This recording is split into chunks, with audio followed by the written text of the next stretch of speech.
今日はね、皆さんと一緒にぜひ考えてほしいっていうそんな話題を天谷さんからです。はい、よろしくお願いします。まずはこちらをご覧ください。どさんこワイドでお送りしている油野アナウンサーの笑顔発見アドベンチャーです。道東の標津町を訪れた先月15日の放送でこんなシーンがありました。標津町に来ました。で、私の後ろに広がるのは太平洋です。この旅で太平洋の海をお届けするのは初なんじゃないでしょうか。しかし視聴者の方からこんなご指摘が。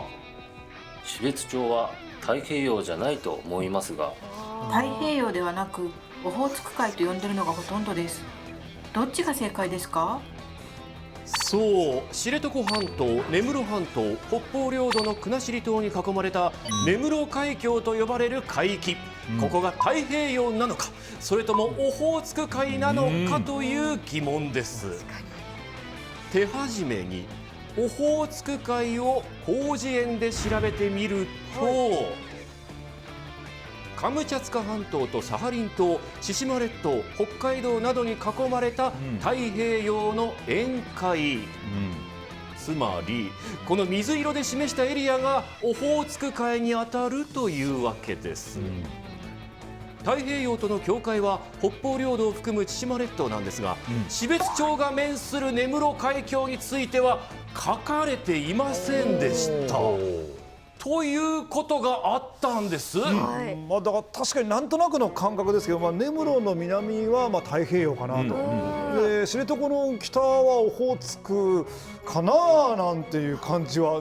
私STV ラジオのイベントでちょうど先週標津町を訪れてたんですけど、標津町の方たちは鮭の美味しさにもう取りつかれてしまって何も考えてなかった何も考えてなかった。根室海峡は、これどっちなんだっていうことですね。確かにそうですね。じゃあもうこれはそれこそ、天谷さん、福永探偵社の出番じゃないですか。そうなんです。ということで私が総力を挙げて徹底取材をしてきました。どうぞ。まずは油野アナウンサーに事情聴取です。アナウンス部に。油野さん、お疲れ様でございます。どうして太平洋ってニッコニコして言ってたんですか？はい、これにはちゃんと理由があるんです。そう言って取り出したのは一冊のファイル。この資料にまず太平洋東部で標津と書いてあるんです。ありますね。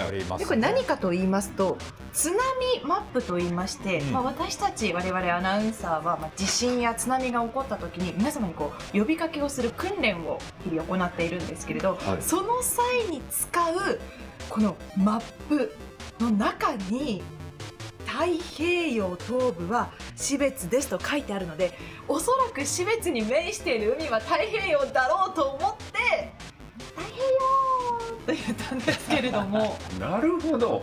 違うんでしょうか。そういうことか。でもこれ作ったこのマップが間違ってるかもしれないしね。気象庁が定める津波予報区は知床岬を境にオホーツク海沿岸と北海道太平洋沿岸東部に分かれていて、標津町の海は太平洋に属しているんです。だから太平洋と言ったのも納得できますね。じゃあいいんだ。ではなぜ知床岬が境目なのか。まずは地震と津波の専門家に理由を聞いてきました。やはりこのオホーツク海側で発生した地震につきましても、太平洋側で発生した地震につきましても、この知床岬の先端あたりで津波の高さが大きく変わるという津波のシミュレーション結果がございます。それで津波予報区をここを境に、オホーツク海沿岸と北海道太平洋沿岸東部で分けているということになります。さらに天気予報の専門家にも聞いてみました。標津町は太平洋側ということにしております。予報用語というものが決められておりまして、根室地方、北海道の太平洋側、知床岬が高い山が続いておりまして、ここを境に天気が大きく変わるということがよくあります。境目がここに知床岬にあるというところです。ということで気象庁の定義では津波情報でも天気予報でも標津町は太平洋側でした。地元の方の感覚はね。北海道に関するあらゆることを研究している同立総合研究機構のホームページには、オホーツク海の海域は宗谷岬から納沙布岬、つまり標津町もオホーツク海側に含まれると書いてあるんです。理由は海水の特徴にあるそうで、夏は宗谷暖流、冬は、東樺太寒流がやってきますので、根室海峡だけで見れば北からやってくる海流の影響を強く受けています。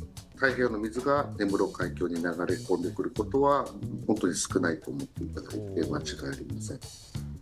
つまり海流の面では根室海峡はオホーツク海ということなんですね。専門家の皆さんと言うことが違うんだね。そうなんです。考え方によって太平洋かオホーツク海か変わる標津の海、一体どっちが正解なのか。ということで、やってきました標津町。ここが油の穴が太平洋といった海ですね。さあこの海がオホーツク海なのか、太平洋なのか、解き明かしていきたいと思います。白黒はっきりしようじゃないか。まずは標津町の方がどう思っているのか聞いてみました。地元の方の天気予報がね、太平洋側って言ってるから、私は太平洋。いや私はね、オホーツク海だと思ってるけれど、天気予報見ると太平洋側とかって言ってるでしょ。ね、天気予報根室町はね。私もそう思ってた。なるほど。でもオホーツクってオホーツクだったのかと思う。太平洋。迷うことなく。ここが境目だと思ってるんです。ってことはこうですか。根室管内であってオホーツク振興局じゃないから。なるほど。オホーツク海。オホーツク海。標津町はオホーツク海。どうしてそう思いますか。ずっとそう思ってたけど。ずっとそう思っていた。境界線をちょっと作っていただきたいんです。ぐらいかな。野付半島ちょっと越えたぐらいまでがオホーツク海。オホーツク海と太平洋どっちだったら嬉しいですか。なんとなくオホーツク。そうなんですか。どうして。なんかオホーツクって書いてるなんか結構商品ない？太平洋ラーメンとかないじゃないですか。確かに。こっちの方がなんか人気っぽい。町民の方も認識はバラバラ。でも気になる意見が。効果にそういえばオホーツク海を前にしてだからどこのもう廃校になったんですけど、訓別小中学校っていうのがあったんですよ、標津町内に、そこの校歌にオホーツク海を前にしてってそういえば歌ってたので。標津町北部にあった訓別小中学校の跡地には記念碑が建てられてますね。そして校歌が刻まれています。オホーツク海を前にしてって書いてますね。これはオホーツク海が優勢と思いきや。高校ってどちらでした？標津高校です。太平洋です。あら、なんですか？太平洋だったような気がしますけど。標津高校の校歌は太平洋ってワードが出てきたんですか？出てきたような気がしますけど違ったかな。高校生になったら太平洋と思うとかそういうことではないんですけどね。標津高校へ行って確かめました。こちらが北海道標津高等学校の校歌になります。もう一番の歌詞最初から太平洋って書いてますね。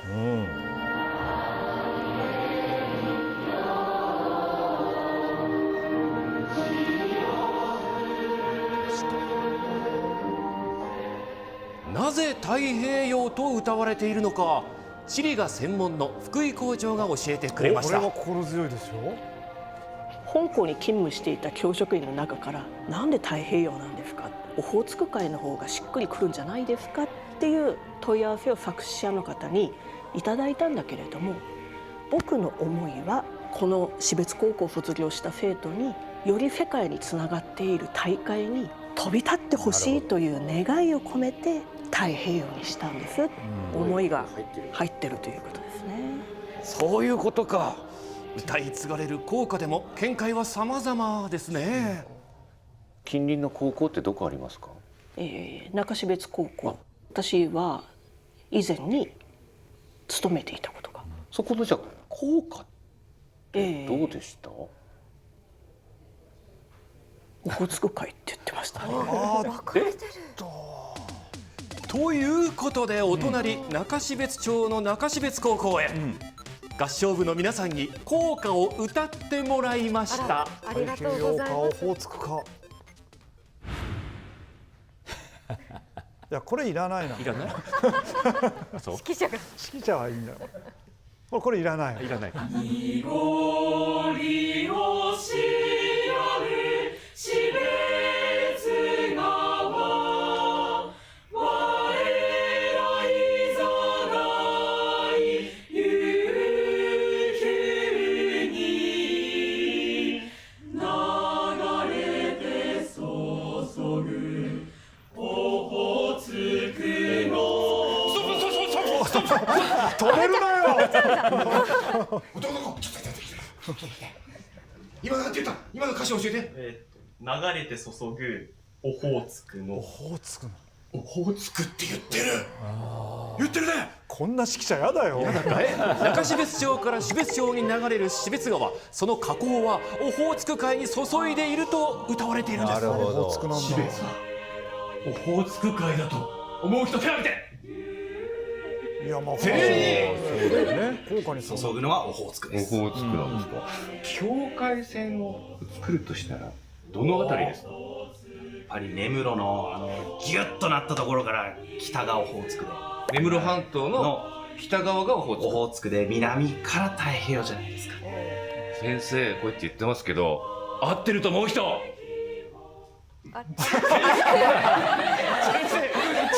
信用されてないでよ。先生かわいそう。先生ちゃんと資料を見つけましたよ。実は国土交通省が作った文書に標津川はオホーツク海に注ぐと書いてある。これは決定打になるか。これ決定だ。じゃあオホーツクだな。標津川の位置関係や流域の概要を説明する文言としてですね、オホーツク海に注ぐという表記はあるんですけども、ここはオホーツク海だというふうにですね定めているというものではないという、その地域の一般的な考え方をですね各文面ですので、オホーツク海というような表記の仕方をしているところでございます。国交省が標津町沿岸をオホーツク海だと定めてはいなかったんです。なかなか決まらない。オホーツク海と太平洋、いろんな考えがあるな。そうだ、海で働く人はどう思ってるんだろう。確かにね。聞いてください聞いてください。ということで根室海峡に面する4つの市と町を取材。まずは一番北側、知床岬に近い羅臼漁港から。太平洋だと思ってるけど、オホーツク海ちょっと待って、太平洋扱いだよね。オホーツクじゃないよね。オホーツクオホーツクだっけ。境目ってどのあたりだと思いますか？境目、この羅臼ぐらいだと思うけど、秋鮭の定置の網入れがオホーツクの日程のような感じで網入れをしてるんで、だからその辺で線引きがあるんじゃないかなと思いますけど。次に標津町の漁港では。この前 TV で油野さんだったっけ？それです。まさにそれです。来ていきなり太平洋ですってから、逆にここ太平洋なんだと俺太平洋なんだ。それ見てた。見てた。あ、いやうちらはみんなオホーツク海だと思ってるよね。そうなんだ。太平洋っていうイメージはなかったから。この前逆に太平洋と思ったんですけど。うちらの感覚ではオホーツク海。ああいうふうにテレビで大々的にやられると、ここは太平洋なんだ正式に言うとっていう感覚です。ああ、なるほど。はい。さらに南に進み別海漁港では。オホーツクですよね。オホーツク。はい。間違いない。はい。そう昔から。太平洋ではないよね。ではない。太平洋ったら野サップ岬からあっちがあるね。オホーツク海に入るんじゃないかな。オホーツクだな。根室市は港を管理している市役所へ。すいません。オホーツク海と太平洋の境目を調べてるんですけど、わかりますか？普通に納沙布岬じゃないですか。ズバッと納沙布岬、断言ですか？そんなに迷いなく何か根拠はあるんですか？オホーツク海と太平洋の境目を教えてください。納沙布岬っていうふうに思ってます。納沙布岬が境目、知床半島を起点にしてオホーツクと太平洋で分けるとすると、それはかなり違和感ありますか？そうですね、かなり違和感はあると思います。根室はその周りが海に囲まれてるんで、市民憲章の中にもオホーツク海と太平洋を望むっていうふうに市民憲章にも定められているので。市民憲章、根室市が市の理念としておよそ60年前に定めた市民憲章、その1文目が、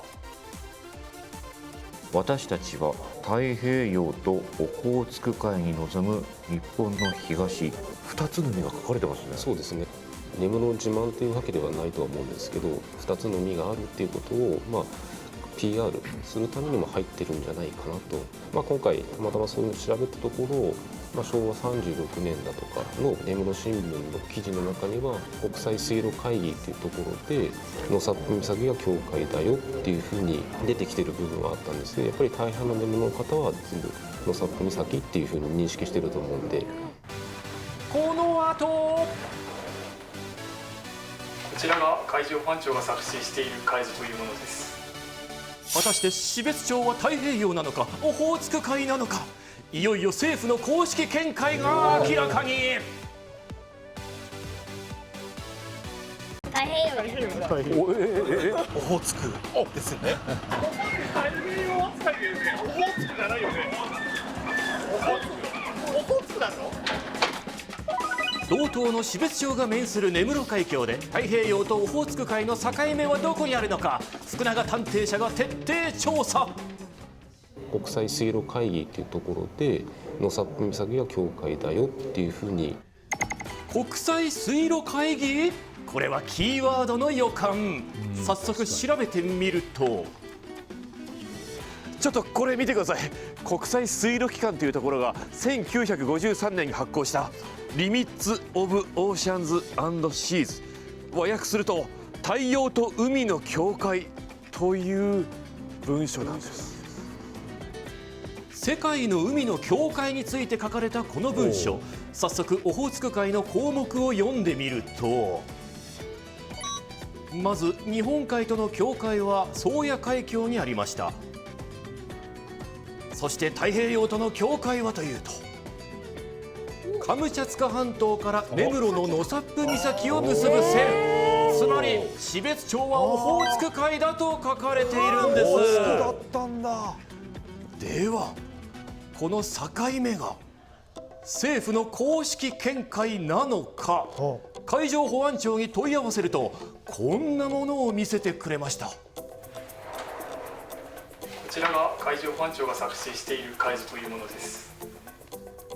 海の情報が書かれている海図、ここに載っていることが日本の海に関する政府の公式見解です。まず日本海とオホーツク海の境目、宗谷海峡を見てみると、あれ、境目らしき線が書いていない。では太平洋とオホーツク海の境目はというと、こちらもいろいろな線があるんですが、海の境目らしき線は書かれていないんです。実は国際水路機関が示す境界線はあくまで参考情報。そして海上保安庁は海の境界を定める立場ではないため、日本の海図には海の境界というものが書かれていないんです。つまり政府は定めていなかった。なるほど。答えが分かんない。ということで福永探偵社の結論はこちら。太平洋とオホーツク海の間に日本政府が定めた境界線はなく、根室海峡は太平洋でもオホーツク海でも間違いではない。地元の皆さんの思いや暮らしそれぞれで変わるものだったというわけでした。さあどうだ。いやあこの福永探偵社創設以来の難しい問題でしたけど、白井さんこの答えで納得してもらえるんですかね。いや私はね最初からね海は一つだからどっちでもいいなとは思ってましたけどね。ただ勉強にはなりました。そうですか。私の取材の努力は。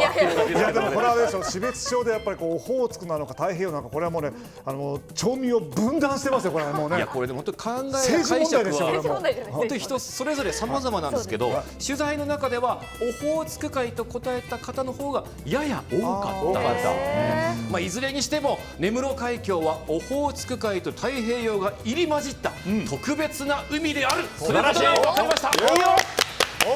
これからもう標津町に行ったらとりあえず海って言おう。海って言えばいいんですよ。そうですね。海って言えば間違いない。いやでもこういうことがあったんですね。いろいろ北海道のことを調べてみるとね、まだまだこう未知なものがいっぱいあるなって。勉強になりました。福永探偵社でございました。はい。